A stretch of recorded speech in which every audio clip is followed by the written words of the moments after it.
வணக்கம். 10 ஆண்டுகள் சிறை அதிர்ச்சியில் ஸ்டாலின். நண்பர்களே, இந்த வீடியோவிற்கு ஒரே ஒரு லைக் மற்றும் சப்ஸ்கிரைப் பண்ணிருங்க. திராவிட முன்னேற்ற கழகத்தின் ஆட்சியை இழந்த ஸ்டாலின் அவர்கள் புதிதாக நியமிக்கப்பட்ட தமிழக வெற்றி கழகம் அமைச்சரவை முழுவதுமாக நிரப்பப்பட்டுள்ளது. ஆளுநர் மாளிகையில் சுமார் 23 அமைச்சர்கள் இன்று பதவியேற்றுள்ளனர். ஒட்டுமொத்தமாக கடந்த ஆட்சியில் செய்த ஊழல்கள் தற்பொழுது இருக்கக்கூடிய சிட்டிங் அமைச்சர்கள் அதை வெளிக்கொண்டு வர வேண்டும். அப்பொழுதுதான் வெள்ளை அறிக்கையை வெளியிட முடியும் என்பதை முதல்வர் விஜய் அவர்கள் வெளியிட்டுள்ளார். இதில் சிக்கக்கூடிய நபர்கள் அனைவரும் காவல்துறை மூலமாகவே சிறையில் அடைப்பதற்கு உத்தரவுகளையும் விஜய் அவர்கள் உத்தரவுகளை பிறப்பிக்க உள்ளதாக தகவல்களும் கிடைக்கப்பெற்றுள்ளது. ஏராளமான ஊழல்களை செந்தில் பாலாஜி அவர்கள் செய்த போதிலும் அவருக்கு அரவணைப்பாக கடந்த ஆட்சியில் ஸ்டாலின் அவர்கள் செயல்பட்டார். கிட்டத்தட்ட அமலாக்கத்துறை அதிகாரிகள் பல கடிதங்களை ஸ்டாலின் அவர்களிடம் கடந்த ஆட்சியில் கொடுத்த போதும் கூட தனது அரவணைப்பில் அவரை பாதுகாப்பாக வைத்து கொண்டார். இதனால் தற்பொழுது புதிய அரசாங்கம் நியமிக்கப்பட்டதால் கடந்த ஆட்சியில் செய்யப்பட்ட ஊழல்கள், அந்த துறை சார்ந்த அமைச்சர்கள் பெயர்கள் அனைத்தையும் அமலாக்கத்துறை அதிகாரிகள் முதல்வராக பொறுப்பேற்ற விஜய் அவர்களிடம் கொடுத்துள்ளனர். அமலாக்கத்துறை அதிகாரிகள் விசாரணையை நீங்கள் தொடங்கலாம், எந்த வீட்டிற்கு வேண்டுமானாலும் விசாரணையை நீங்கள் தொடங்கலாம், எந்த ஒரு பிரச்சனையும் இல்லாமல் நாங்கள் பார்த்துக் கொள்கிறோம் என்று முதல்வர் விஜய் அவர்கள் தெரிவித்துள்ளதாகவும், ஏனென்றால் கிட்டத்தட்ட நேற்று மட்டுமே அமலாக்கத்துறை அதிகாரிகள் பல கைது நடவடிக்கைகளை செய்யக்கூடிய ஒரு சூழல் உருவாகியது. சேகர்பாபு மற்றும் நீதிமன்றத்திடம் அனுமதியையும் பெற்று அதற்கான முழுமையான தகவல்களையும் சேகரித்து இரவோடு இரவாக எப்படி செந்தில் பாலாஜி அவர்கள் அன்றைக்கு கைது செய்யப்பட்டாரோ அதேபோல் ஸ்டாலின் உள்ளிட்ட பலரிடம் விசாரணை நடத்துவதற்கு ஏற்பாடுகளை அமலாக்கத்துறை அதிகாரிகள் செய்ய திட்டமிட்டிருந்தார்கள். ஆனால் தற்பொழுது முழுவதுமான ஆதாரங்களை கைப்பற்றி வெளியே வர முடியாத அளவிற்கு அவர்களை சிறையில் அடைப்பதற்கான ஏற்பாடுகளையும் தற்பொழுது செய்திருக்கிறார்கள் அமலாக்கத்துறை அதிகாரிகள். மேலும் ஸ்டாலின் அவர்களுக்கு மிகப்பெரிய ஒரு நெருக்கடி. அவர் கைது நடவடிக்கை மேற்கொண்டால் 10 ஆண்டுகள் வரை சிறை தண்டனை, வெளியே ஜாமீனில் கூற வர முடியாது என்றும் தகவல்கள் கிடைக்கப்பெற்றுள்ளது. இதனால் திமுக ஆட்சி கடந்த முறை தமிழ்நாட்டில் மக்களுக்கு நல்லது செய்திருந்தால் அவர்கள் ஆட்சியை தொடர்ந்திருக்கலாம். செய்தது எல்லாமே ஊழல். தற்பொழுது விசாரணைக்காக டெல்லிக்கு அழைத்து செல்லப்பட்டால் ஸ்டாலின் அவர்கள் ஜாமீனில் கூட வெளிவர முடியாத அளவிற்கும் அவரது மகனுக்கும் சம்மன் அனுப்பப்பட்டு டெல்லிக்கு அழைத்து செல்வார்கள். இதனால் திமுகவின் அரசியல் வட்டாரத்தில் பரபரப்பான ஒரு சூழல் நிகழும் என்றும் கூறப்படுகிறது. உதயநிதி அவர்களை துணை முதல்வராக குறுகிய காலத்தில் பொறுப்பேற்க வைத்ததுதான் மிகப்பெரிய தவறு.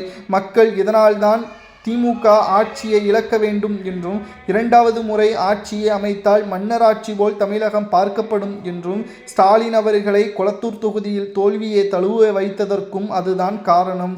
மேலும் 2வது முறை திமுக ஆட்சியை அமைத்து விடலாம் என்று ஏற்பாடுகளை செய்திருந்தார்கள். ஆனால் விஜய் அவர்கள் அதை ஒட்டுமொத்தமாக தவிடுபொடியாக்கி ஸ்டாலின் அவர்களை எதிர்க்கட்சி தலைவராக கூட வர முடியாத அளவிற்கு செய்துவிட்டார்.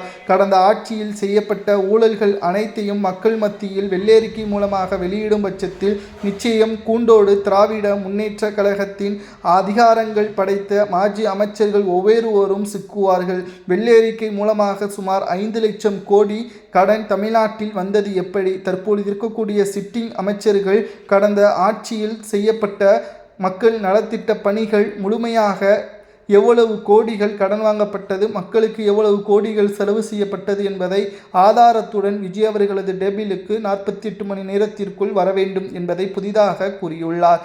அது மட்டுமல்ல, கடந்த ஆட்சியில் சேகர்பாபு, துரைமுருகன் போன்றவர்கள் மணல் கொள்ளையின் மூலமாகவே பல கோடிகளை ஊழல்கள் செய்திருக்கிறார்கள்.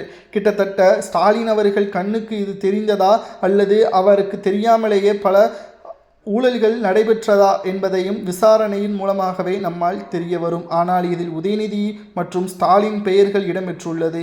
விசாரணையில் அமலாக்கத்துறை அதிகாரிகள் ஒருவேளை ஸ்டாலினை டெல்லிக்கு அழைத்து சென்றால், வழக்குகள் பதிவு செய்யப்பட்டால் 10 ஆண்டுகள், குறைந்தபட்சம் 10 ஆண்டுகள் சிறை தண்டனை கிடைக்கலாம். ஜாமீனில் என்பது கடினம். சேகர்பாபு அவர்கள்தான் திமுகவின் ஆட்சியை இழப்பதற்கும் சனாதானத்தை பற்றி உதயநிதி அவர்கள் பேசியதும் ஸ்டாலின் அவர்களது ஆட்சி இழக்கக்கூடிய வகையில் அமைந்துவிட்டது.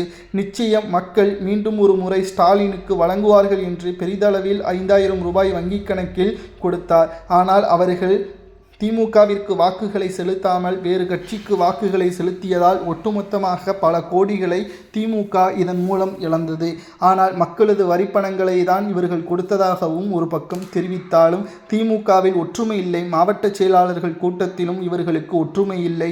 ஒவ்வொரு மாவட்டத்திலும் கூட்டணி கட்சிகளது அரவணைப்பு இல்லாமல் தன்னிச்சையாக செயல்படுவதாகவும் பல்வேறு குற்றச்சாட்டுகள் எழுந்த நிலையில்தான் பல தொகுதிகளில் 3வது இடம் டெபாசிட்டை இழக்கக்கூடிய நிலையிலும் உருவானது. உதயநிதி அவர்களது குறுகிய கால வளர்ச்சி, செல்வாக்கு தனியார் நிறுவனங்களை தனது கட்டுப்பாட்டில் வைத்தது என்று சொல்லிக்கொண்டே போகலாம். திமுகவின் ஆட்சியில் செந்தில் பாலாஜி தவறே செய்த போதிலும் அவரது பதவியை பறிக்காமல் அவரது சகோதரனை தலைமறைவாக வைத்தது திராவிட முன்னேற்றக் கழகம் செய்த மிகப்பெரிய தவறு என்றும் கூறப்படுகிறது. திமுகவின் ஆட்சியிலேயே பல அமைச்சர்களது வீட்டில் அமலாக்கத்துறை ரைடு செய்தபோது கூட மௌனமாகவே இருந்தார் ஸ்டாலின் அவர்கள்.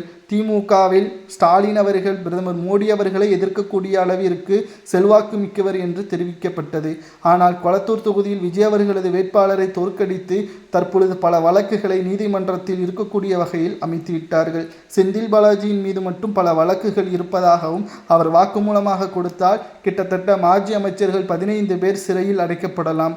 ஏனென்றால் அவரிடமே அனைத்து வாக்குமூலத்திற்கான ஆதாரங்களுடன் அனைத்துமே இருப்பதாகவும் அமலாக்கத்துறை அதிகாரிகள் கூறப்படுகிறது. மேலும் கைது நடவடிக்கை மேற்கொள்ளும் பொழுது தமிழ்நாட்டில் பாதுகாப்புகள் அதிகமாகவே போடப்படும். ஸ்டாலின் அவர்கள் வயதான காலத்தில் இது எல்லாம் தேவைதானா? அவர் சுயமாக மக்களுக்கு நல்ல ஆட்சியை கொடுத்திருந்தால் நிச்சயம் அவரை 2வது முறை முதல்வராகவே பொறுப்பேற்க வைத்திருப்பார்கள். செய்தது எல்லாமே ஊழல். மருமகனது பேச்சை கேட்டு ஊழல், மகன் பேச்சை கேட்டு ஊழல்.